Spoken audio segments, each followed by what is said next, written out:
सबका स्वागत है डिमांड एनालिसिस पार्ट 5 के लेक्चर में।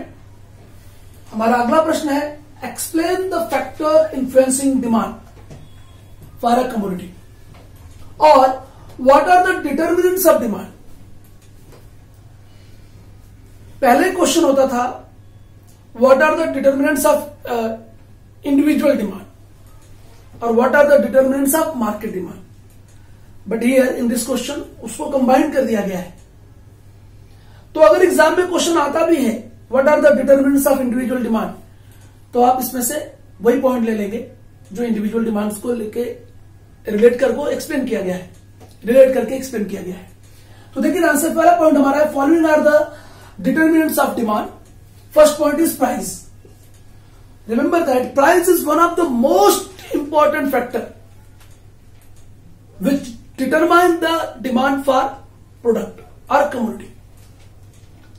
So price is one of the most important determinants. An individual demand for a commodity or product depend upon its price. An individual consumer always try to demand more quantity of goods at lower price and less quantity of goods at higher price. कोई भी consumer कम कीमत पे अधिक goods purchase करेगा और ज्यादा कीमत पर कम गुड्स परचेस करेगा।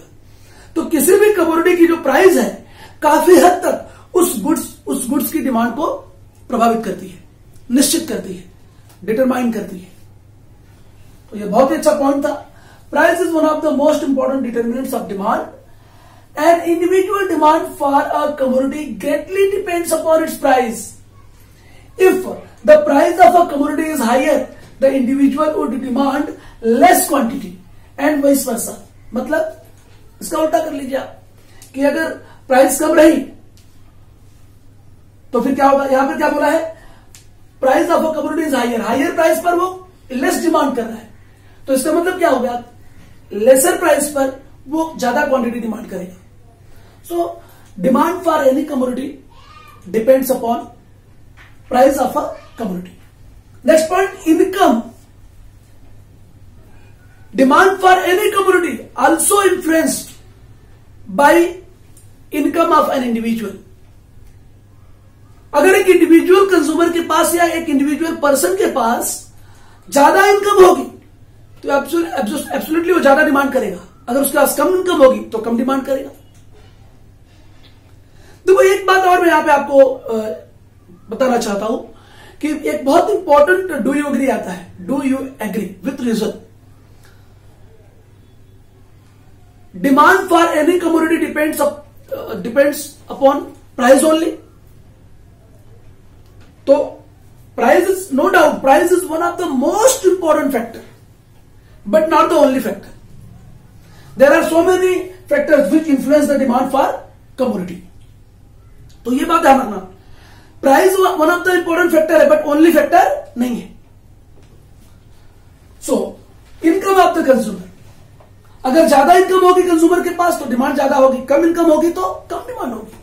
तो demand for commodity also depend upon the income of individual consumer. कैसे? Income of a consumer decides purchasing power. जाहिर सी बात है, उसकी इनकम ज्यादा है, परचेसिंग पावर ज्यादा हो जाएगी तो डिमांड भी वो ज्यादा करेगा। इनकम ही नहीं रहेगी तो परचेसिंग पावर नहीं रहेगा तो डिमांड कहां से करेगा, वो नहीं करेगा। So which in turn influences the demand for the product. Rise in income will lead to a rise in demand. जैसे इनकम बढ़ जाती है डिमांड भी बढ़ जाती है for the commodity and fall in income will lead to a fall in demand for the commodity. तो बहुत सिंपल पॉइंट है भाई। हम तो बहुत सिंपली कहेंगे कि जब किसी व्यक्ति की इनकम बढ़ जाती है तो उस व्यक्ति की परचेसिंग पावर बढ़ने के कारण वो उसकी डिमांड भी बढ़ जाती है। सिमिलरली अगर उस व्यक्ति की इनकम कम हो जाए तो उसकी परचेसिंग पावर रिड्यूस हो जाएगी और डिमांड भी कम हो जाएगी। तो बहुत सिंपल था। Now third one, price of substitute goods. Substitute goods जैसे लक्स एंड हमाम सोप का एग्जांपल ले लेते हैं, दोनों एक दूसरे के सब्स्टिट्यूट गुड्स हैं। अगर मान लिया जाए लक्स की प्राइस बढ़ जाए, या हमाम है या रेक्सोना हमने लिया है ना, हमाम है रेक्सोना, अगर हमाम की प्राइस बढ़ जाए तो रेक्सोना की डिमांड बढ़ जाएगी। तो प्राइस एक कमोडिटी की बढ़ेगी तो उसकी डिमांड बढ़ रही है, कम हो रही है, क्या हो रही है ना, क्योंकि एक कमोडिटी की प्राइस बढ़ने के कारण दूसरी कमोडिटी की डिमांड ऑटोमेटिकली बढ़ जाएगी, क्योंकि सब्स्टिट्यूट है एक दूसरे के। तो demand for commodity also depend upon its substitute. If there is substitute commodity are available, if the price of one commodity rises, then the demand for another commodity increases. It's very simple. देखिए, price of substitute goods, if a substitute goods is available at a lower price, then people will demand cheaper substitute goods than costly goods. अगर लोगों के पास substitute available है तब, for example substitute like Hamam and Rexona, ये दोनों soap है, दोनों साबुन है। If the price of Hamam increases, then the demand for Rexona increases. Price किसकी बढ़ रही है? हमाम की। तो हमाम की प्राइस बढ़ने के कारण हमाम का तो डिमांड नहीं हो रहा ना, उसके सब्स्टिट्यूट कमोडिटी का डिमांड बढ़ रहा है। देखिए, price of Hamam increases, then demand for Rexona increases. Rexona की तो प्राइस नहीं बढ़ी ना, ये महंगा होने के कारण, हमाम महंगा होने के कारण लोगों ने डिमांड किसका शुरू कर दिया? रेक्सोना का, क्योंकि दोनों सब्स्टिट्यूट कमोडिटी है ना।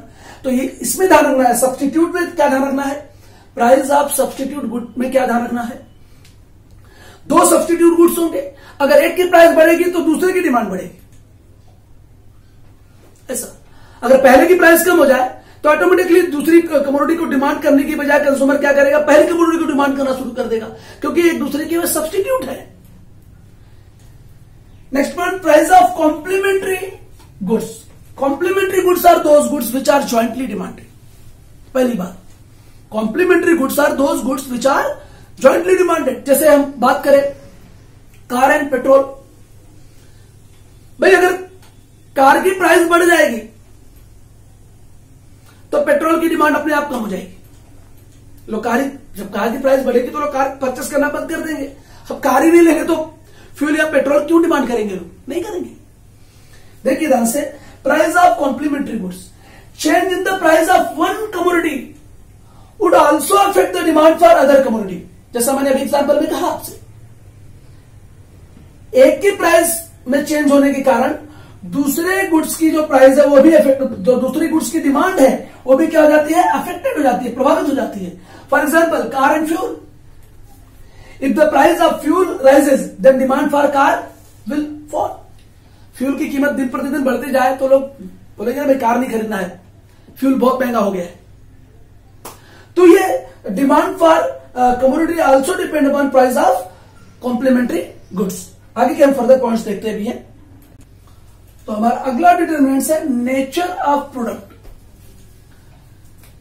Demand for any commodity depends upon it's nature. अगर वो नेसेसिटी कमोडिटी है तो उसकी डिमांड उसकी प्राइस पे डिपेंड नहीं करेगी, प्राइस कितनी भी रहे। लेकिन अगर वह कमोडिटी आपके लिए नेसेसरी एकदम है और उसकी डिमांड को आप अवॉइड नहीं कर सकते, अनअवॉइडेबल हो, तो उस कमोडिटी की डिमांड प्राइस पे डिपेंड नहीं करेगी। जैसे मान लिया जाए, एग्जांपल जैसे हमारा देखिए यहां पर है कि medicine to control blood pressure. अब ब्लड प्रेशर है, ब्लड प्रेशर को कंट्रोल करना है, तो मेडिसिन कितनी भी प्राइस पे मिलेगी आप डिमांड करोगे कि नहीं करोगे?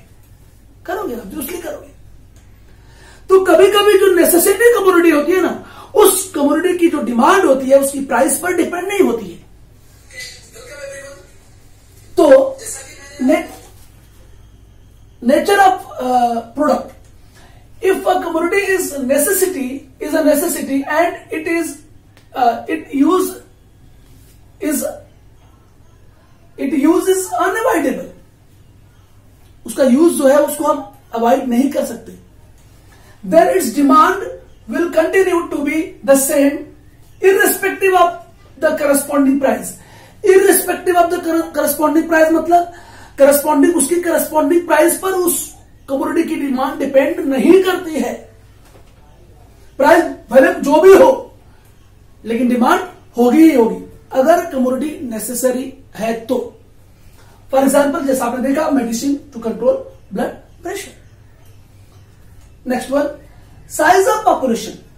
अगर किसी पर्टिकुलर एरिया में या किसी पर्टिकुलर शहर में या सिटी के अंदर पॉपुलेशन बहुत ज्यादा होगी तो ऑब्वियसली डिमांड भी बहुत सारे प्रोडक्ट की क्या होगी, बहुत ज्यादा हो जाएगी। तो demand for particularly market demand for product, यहां पर हम बात कर रहे हैं मार्केट डिमांड की। साइज ऑफ पॉपुलेशन, जिस पर्टिकुलर इलाके की पॉपुलेशन कम होती है वहां पर मार्केट में डिमांड कम होती है। अगर पॉपुलेशन साइज ऑफ पॉपुलेशन ज्यादा होती है तो मार्केट में डिमांड भी ज्यादा होती है। It's very simple point. जरा देखिए, size of population also determine the demand for commodity. Larger the size of population greater will be the demand. यहां पे बोल सकते थे ऐसा, larger the size of population greater will be the market demand, भी ऐसा कह सकते हैं for a commodity. And smaller the size of population smaller will be the demand for a commodity. इसमें कुछ है ही नहीं। मतलब size of population particular area के अंदर अगर साइज ऑफ पॉपुलेशन बहुत ज्यादा है तो डिमांड बहुत ज्यादा होगी, साइज ऑफ पॉपुलेशन कम है तो डिमांड भी कम होगी। तो demand for commodity also depend upon size of population. Next one, expectation about future prices. Who aspects? Consumers. Consumers expectation regarding future change in price. हम ऐसा भी हेडिंग को कह सकते हैं, consumers expectation regarding future change in price. का मतलब क्या है? बहुत बार कंज्यूमर सोचता है अरे फ्यूचर में इस कमोडिटी की प्राइस बढ़ने वाली है, फ्यूचर में बढ़ने वाली है, तो वो करंट प्राइस पर उस कमोडिटी को ज्यादा डिमांड करता है।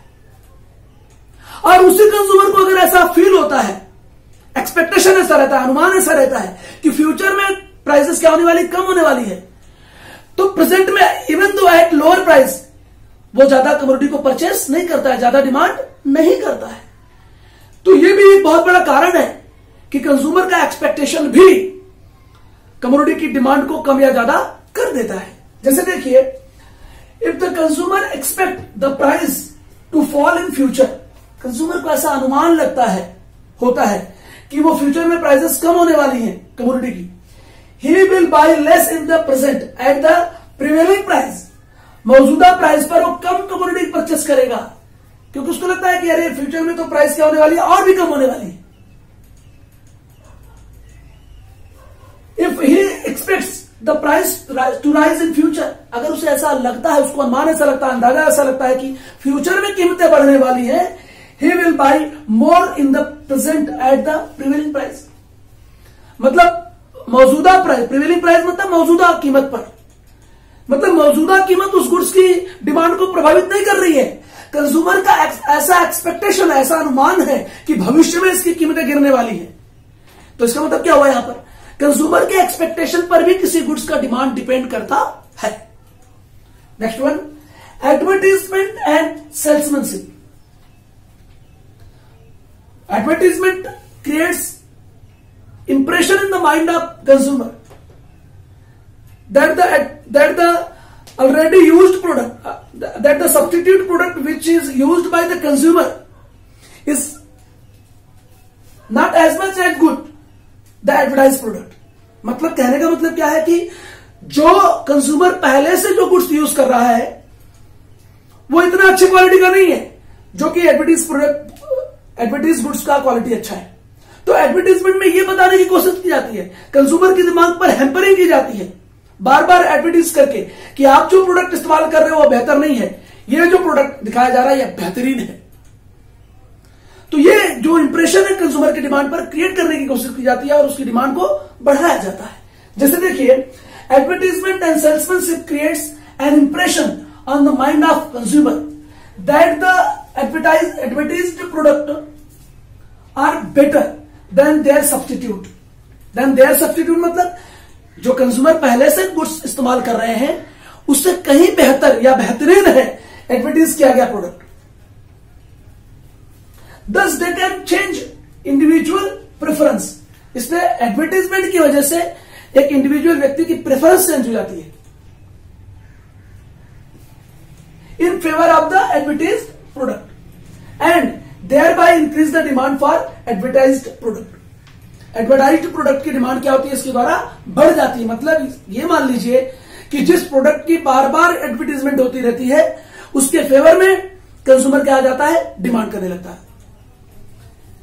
Also a good salesman make to buy what he wants to sell. एक अच्छा सेल्समैन क्या करता है, make the buyer to buy what he want to sell. वो बायर को मजबूर कर देता है जो वो सेल कर रहा है कि आप खरीदो इसे। तो इस तरह से एडवर्टाइजमेंट एंड सेल्समैनशिप भी किसी भी कमोडिटी की डिमांड को प्रभावित करती है, इन्फ्लुएंस करती है, डिटरमाइन करती है। आगे के हम 3 पॉइंट लेते हैं अभी। Next 9th point, taste, habits and fashion. कुछ कंज्यूमर्स टेस्ट और हैबिट्स के कारण गुड्स की डिमांड करते हैं और वो प्राइस पर डिपेंड नहीं करता। अगर कोई कंज्यूमर किसी गुड्स को लेकर हैबिचुएटेड हो गया है, हैबिचुअल हो गया है, तो वो कोई भी प्राइस देने के लिए क्या हो जाएगा, तैयार हो जाएगा। मतलब certain goods are demanded by consumer due to habits, taste and price for that product doesn't determine the demand for that commodity. Means the demand for that commodity only depends upon taste and habits. कुछ consumer जब किसी commodity के लिए habit develop कर लेते हैं ना, तो हैबिट्स के कारण वो डिमांड करते हैं गुड्स की, प्राइस के कारण नहीं।